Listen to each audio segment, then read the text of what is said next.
Pues hoy os voy a hablar sobre una obra literaria narrativa en prosa que se llama... Beltrán, no es eso. Pasa una.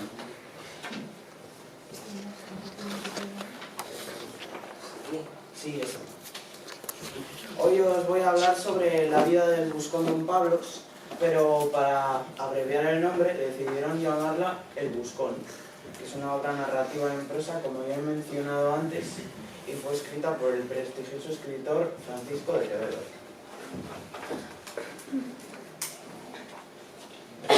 Esta obra literaria fue escrita en el periodo barroco, en el siglo XVI, y fue escrita por Francisco de Quevedo, como he afirmado antes.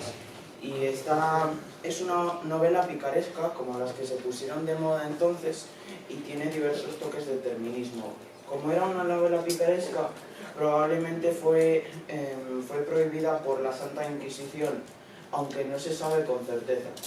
Y aquí podemos admirar una imagen de la Santa Inquisición a punto de ponerle la horquilla del hereje a unos escritores, porque esa era la pena que le ponían a los escritores en aquella época.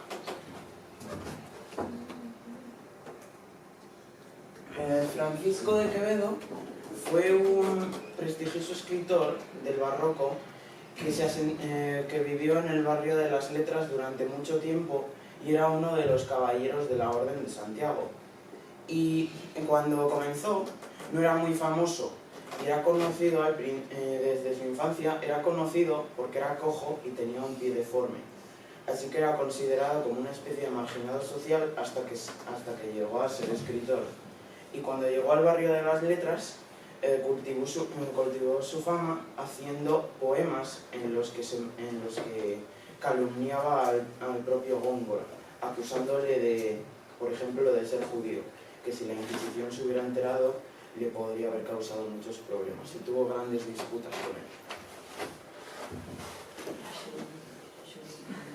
él. La estructura externa, pues es un fragmento narrativo del primer libro, dado que la obra se diferencia en tres partes, porque la vida del Buscón Don Pablos, en la primera habla sobre su origen y sobre lo que hizo en el comienzo de su vida.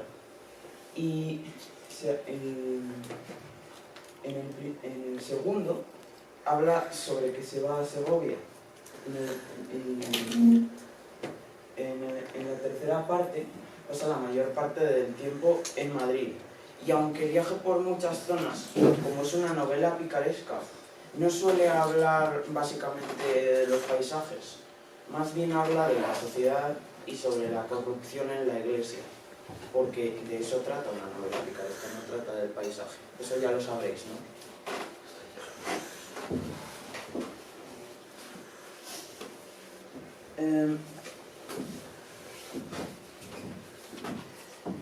En la primera parte habla sobre su padre y sobre su madre, porque como toda novela picaresca, el personaje tiene unos padres que en realidad son unos marginados sociales. Su padre es un barbero y su madre es un personaje más peculiar porque en vez de admitir que es un marginado social, afirma que es una cristiana vieja. Una cristiana vieja o un cristiano viejo es una persona que no tiene sangre morisca o hebrea. ¿Comprendéis, no? Es una persona, pues como un caballo pura raza, pues es lo mismo. Siempre tiene sangre cristiana, nada más. Entonces, ella afirma que es cristiana vieja, pero nunca se sabe si lo es, probablemente no lo sea. Y su padre es un barbero, además de que su hermano es un ladrón, porque mientras el padre del Buscón Don Pablos se dedicaba a afeitar la barba de la gente, él se dedicaba a robarles el tuétano de las fabriqueras, lo cual significa que les robaba el dinero de unas bolsas de tela que son similares a los zurrones. Y lo llama tuétano puede ser por varias razones, porque en aquella época el tuétano era un alimento principal, lo cual puede significar que el dinero se representa como comida, pero al mismo tiempo también se representa como importancia. Y Después de que las autoridades se enteren, el hermano es apresado y a pesar de que muere, se realiza un simbolismo de que estaba acompañado por muchos cardenales, lo cual puede significar su muerte. De hecho, murió azotado por los látigos. Y después continuamos con la descripción deformante de Don Alonso. Don Alonso es el conocido clérigo cerbatana que se puede describir de muchas maneras y con muchos simbolismos, como lo ha hecho Francisco de Quevedo. ¿Alguien querría leerlo? El segundo párrafo, me refiero. Bueno, pues si nadie quiere... el segundo y el tercero. Pues, ¿quieres, Javier? Sí. Determinó pues don Alonso de poner a su hijo en pupilaje, lo uno por apartarle de su regalo, y lo otro por ahorrar de cuidarlo. Supo que había en Segovia un licenciado cabra, que tenía por oficio el criar hijos de caballos, y envió allá el suyo, y a mí para que les acompañase y sirviera. Entramos primer domingo después de Cuaresma en poder del hambre viva, porque tal acería no admite encarecimiento. Él era un clérigo cerbatán, largo solo en el tallo, una cabeza pequeña, pelo bermejo, no hay más que decir para quien sabe el refrán. Los ojos avecinados en el cogote.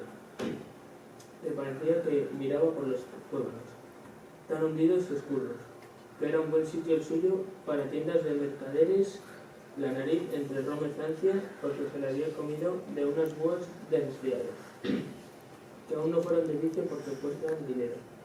Las barbas descoloridas de miedo de la boca vecina, que de pura hambre parecía amenazaba a comérselas.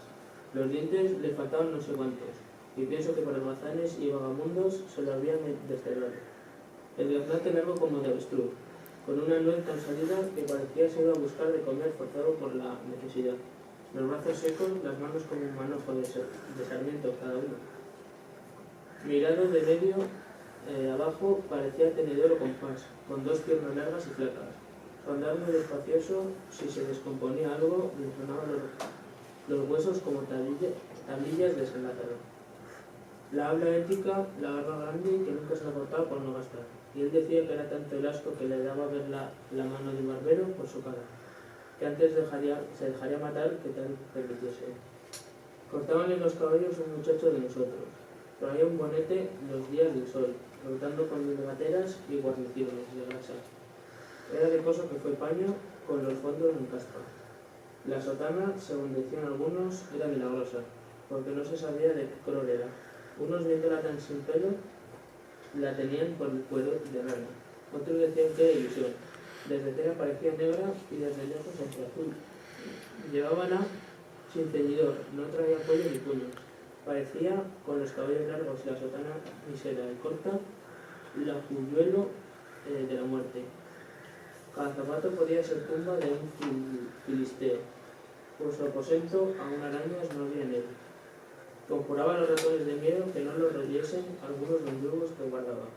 La cama tenía en el suelo y dormía siempre de un lado por no gastar las sábanas. Al fin, él era archipobre y pretemiserio. Pues en estos dos párrafos, que son el segundo fragmento en el que se forma, como he dicho antes, la descripción deformante de Don Alonso, que se dedicaba a cuidar a los caballeros. Pues esta descripción habla sobre él, pero no debemos olvidar que es un clérigo, así que todo lo que diga podría ser una crítica religiosa. Habla de sus ojos como que son oscuros y realiza una hipérbole. También habla de sus propias barbas, pero en este caso habla sobre ellas como si fuera a comérselas, porque habla sobre un clérigo como una persona mísera, o al menos este. Y realiza muchas más descripciones, como por ejemplo, una muy simbólica sería incluso su bonete, porque las gateras en aquella época significaba agujeros, y un bonete Es un símbolo que a veces incluso todavía se usa para representar a los clérigos o a los curas, y que es un gorro. Así que la grasa y las gateras podrían significar un símbolo de que en realidad la sociedad católica en aquella época podría disponer de más problemas de los que se piensa. También habla de su sotana y también habla sobre sus pies, afirmando que cada una sería una tumba para un filisteo, lo cual es una referencia bíblica a los textos antiguos, como la propia Biblia, en la que habla sobre los filisteos. Los filisteos eran un pueblo que vivía en las tierras de Judá, y en las tierras de Judá justamente vivía Goliat. Todos sabéis quién es Goliat, el personaje bíblico. Pues era un soldado muy grande, que medía 2 metros. Así que probablemente cuando hablaba de que en cada zapato ser una tumba de un filisteo, podía referirse a que sus pies eran increíblemente grandes, o al menos era otra hipérbole, para destacar el tamaño de sus pies. También habla de lo delgado que es, y habla de sus piernas, y cuando dice que son como tablillas de San Lázaro, podría referirse al crujido de sus huesos, porque las tablillas de San Lázaro son un instrumento medieval que se basa en un palo y 2 tejoletas atadas, que sería como un antecesor de las castañuelas. Así que cuando caminaba producía el crujido de sus huesos. También es una persona realmente avara y considera que las personas son antihigiénicas porque se niega a afeitar, se niega a que un barbero le ponga las manos en la cara, lo cual puede significar que es una persona que tiene miedo de los demás. Y también es una persona muy avara, porque se niega a dormir malgastando las sábanas. Duerme de lado para no malgastarlas todas. Y algo muy importante que dice sobre este personaje, es que le llama archipobre y protomiseria, que son 2 palabras que inventó él de una manera muy sutil usando preposiciones. Porque archi, como archiduque, se puede usar como archipobre, que puede significar pobre con importancia, y protomiseria, que es el primero siendo miserable de todos. ¿Alguna pregunta por ahora? No. De acuerdo.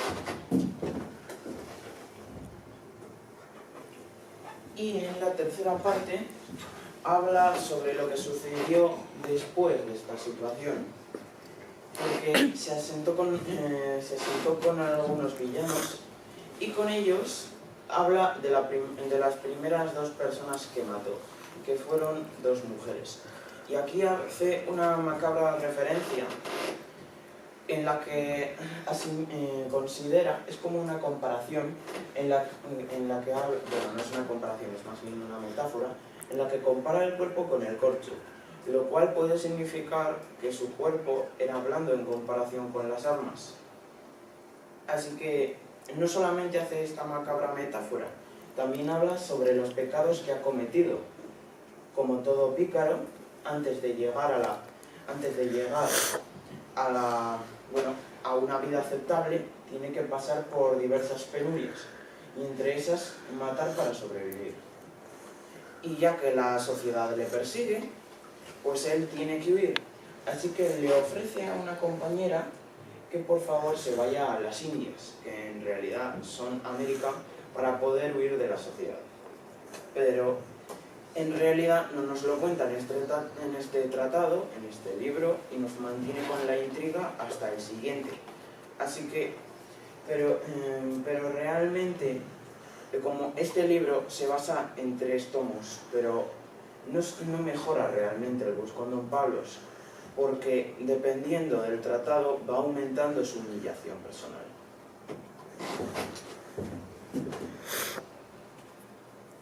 Y como conclusión, la novela picaresca es importante en el barroco, porque la mayoría de personas solían hacerla. Pero para él no era algo común. Él solía realizar novelas solía realizar poesía, solía escribirla. Así que para él es algo bastante extravagante. Y esta es mi presentación y espero que os haya gustado.